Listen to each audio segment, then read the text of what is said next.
When the crow jumped off Eva's shoulder and jumped onto Beatrice's coffin, cawing non-stop, it made everyone look disapprovingly at Eva. "Why the hell did this woman bring this crow here?" said a man at the funeral. But when that coffin started to shake, everyone turned pale at what happened next. On a gray afternoon, when heavy clouds heralded the arrival of an impending storm, Eva walked hurriedly along the narrow path that cut through the woods behind her house. The air was heavy, and the first raindrops were beginning to fall, rhythmic and persistent, a prelude to the coming deluge. It was then that a faint sound, almost drowned out by the rising wind, caught her attention. A crow, with one of its wings visibly injured, lay on the soggy ground, its bright eyes fixed on Eva, as if crying out for help. "Poor you," Eva murmured, approaching carefully. Without hesitating, she wrapped the crow in her coat, protecting it from the rain that was now falling hard, and ran back home. The storm was raging outside, but inside Eva's small kitchen, the warmth of the wood-burning stove offered a cozy comfort. Gently, Eva examined the crow's wing, concluding that, although it was injured, the situation was not serious. "I'll take care of you," she promised, while the crow watched her with an almost human intelligence in its gaze. Over the next few days, Eva devoted herself to looking after the crow, whom she affectionately called Knox. Surprisingly, Knox proved to be a curious companion, often landing on Eva's shoulder or following her around the house with his clumsy footsteps. "You're quite clever, aren't you?" Eva commented, while Knox looked at her with his head tilted, as if he understood what she was saying. An unusual friendship developed between them, punctuated by moments of silent communication and deep mutual understanding. One morning, as the sun finally broke through the remaining clouds of the storm, Eva found Knox staring out of the window, a strange behavior even for him. "What is it, Knox? Do you want to go out?" she asked, coming closer. Knox turned to face her, his eyes shining in a way Eva had never seen before. It was then that a sudden foreboding hit her. Something was about to happen, something that would intertwine their destinies even more deeply.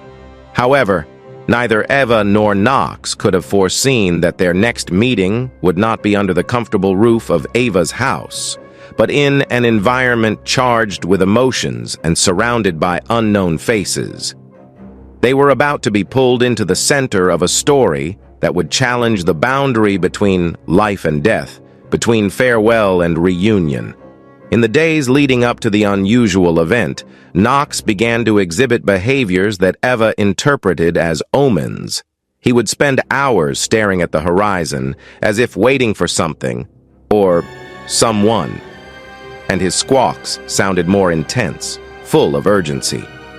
Eva felt a change in the air, an electricity that chilled her skin and made her heart beat faster. "Do you feel that, Knox? Something's coming," she whispered, watching the crow which, in response, flapped its wings agitatedly as if confirming her suspicions. The answer came in the form of an unexpected invitation.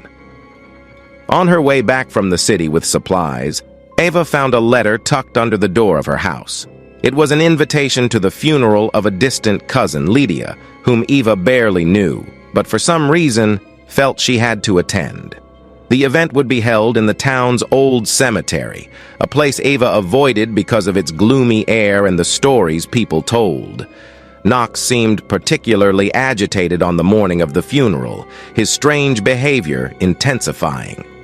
"You're coming with me," Eva decided, feeling that somehow Knox should be there.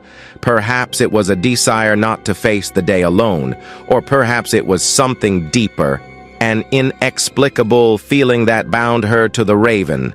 The cemetery was shrouded in a morning mist that filtered out the sun's rays, creating an ethereal veil over the ancient tombstones. The people gathered spoke in whispers, as if they feared disturbing those who rested there. Eva, with Knox resting on her shoulder, attracted curious glances, but she hardly noticed. Her attention was focused on the closed coffin, on which white roses had been delicately arranged. An inexplicable sadness filled her, a melancholy for the cousin she barely knew. It was during the service, when the pastor evoked memories of Lydia, that Knox began to get agitated.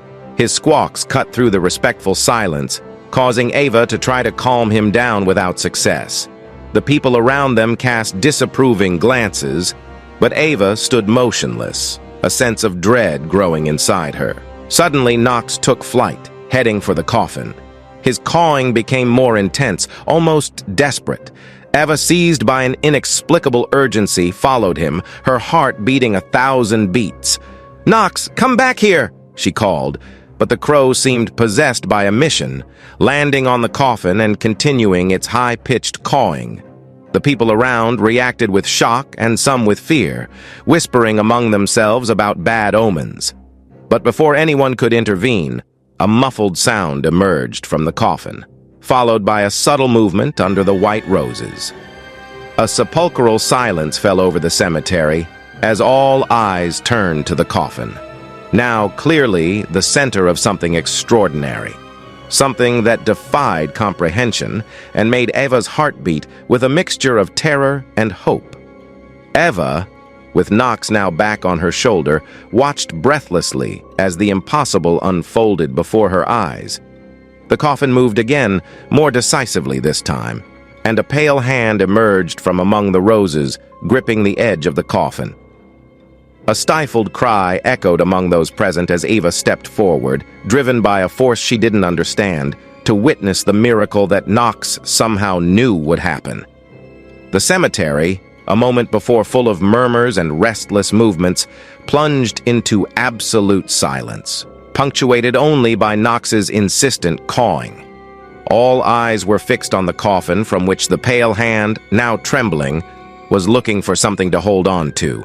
Eva, moved by an unknown force, approached, her heavy breathing echoing in the still air. "Lydia?" she called softly, her voice a mixture of fear and hope. With a visible effort, the figure inside the coffin began to rise. The lid was slowly pushed aside, revealing Lydia, whose eyes opened slowly, blinking against the filtered light that invaded her bed of eternal rest. Her gaze was confused, wandering unfocused until, finally, it found Ava. A wave of shock went through the crowd. Some backed away, others made the sign of the cross, murmuring prayers. "That's impossible," whispered someone in the crowd, his voice laden with incredulity. Ava, however, remained motionless, her attention fully on Lydia. "You're alive," she realized, the reality of the miracle before her slowly settling in. Lydia tried to speak, but her voice was only a hoarse whisper. "Water," she managed to mutter, her dry throat begging for relief. Without hesitating, Eva ran over to a nearby condolence table, where a jug of water and glasses were laid out. Pouring water into a glass, she returned to Lydia's side, helping her to drink. Knox watched closely, her bright eyes seeming to understand the magnitude of what she had helped to unleash. Little by little, Lydia began to regain her strength, supported by Eva's gentle hands. The people around her, overcoming their initial shock, began to approach, their expressions a mixture of amazement and curiosity. "How?" began Lydia, her voice still weak.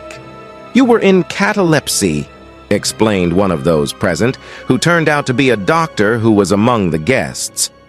"It's a rare condition where the person appears to be dead, but is actually just in a deep state of immobility and unconsciousness. Their recovery is a real miracle." The explanation brought tangible relief to the crowd, but for Eva, it also brought a multitude of questions. How did Knox know? What had prompted the raven to act like that, as if it understood what no one else could? As Lydia was carefully removed from the coffin and wrapped in blankets, Eva stood back, Knox still on her shoulder, contemplating the implications of what had happened. There was something more, something beyond the medical explanation, a mystery that involved her, Lydia, and Knox, a mystery that Ava now felt an urgent need to unravel. Lydia's awakening from the coffin wasn't just the end of a haunting episode, it was the beginning of a journey for Ava, a journey in search of answers to questions she didn't even know how to ask.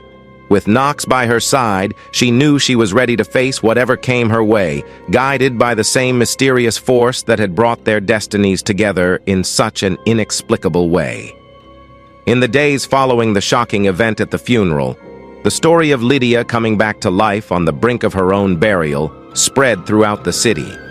Ava, on the other hand, found herself immersed in deep reflection, with Knox always nearby, his presence a constant reminder of the mystery that still needed to be unraveled. It was clear that the connection between Ava, Knox, and Lydia was more than a series of coincidences.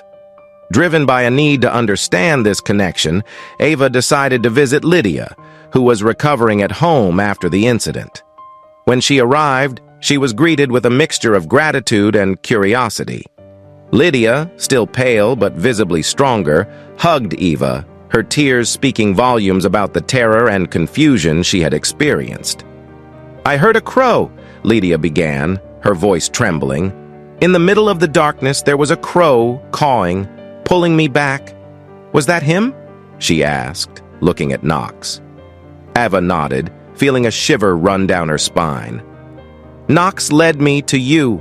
He knew. Somehow, he knew." The two women and the raven spent hours talking, trying to put the pieces of the puzzle together. Lydia shared strange dreams she had had during her catalepsy, dreams in which a raven guided her through a dark forest, always towards a distant light. "It was as if he was telling me to fight, to go back," Lydia said. Ava, listening carefully, realized that the key to the mystery might lie in Lydia's own dreams. Perhaps Knox had somehow connected with Lydia on a level that transcended common understanding. The search for answers led Ava to explore ancient local legends, where she discovered stories of crows being messengers between the worlds of the living and the dead, able to cross thresholds that humans couldn't cross. "Do you think Knox is one of these messengers?" asked Lydia, the idea sounding as absurd as possible. Ava pondered, observing Knox, who seemed extraordinarily attentive to the conversation. "Maybe he's more than a messenger. Maybe he's a guardian," Ava suggested, the theory resonating in her heart like a newfound truth. Inspired by the legends and their own supernatural experience, Ava and Lydia began to see Knox in a new light.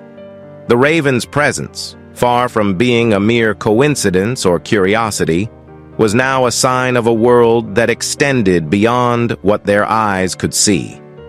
In the twilight of one afternoon, while the sky was painted in vibrant colors, Ava, Lydia, and Knox met again at the cemetery, the site of the miracle that had linked their lives so deeply.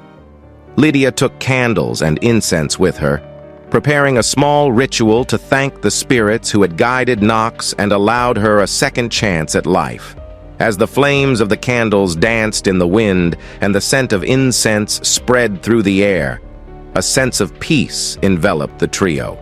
Knox, perched on an ancient tombstone, watched the horizon, as if he could see beyond the veil that separated the worlds.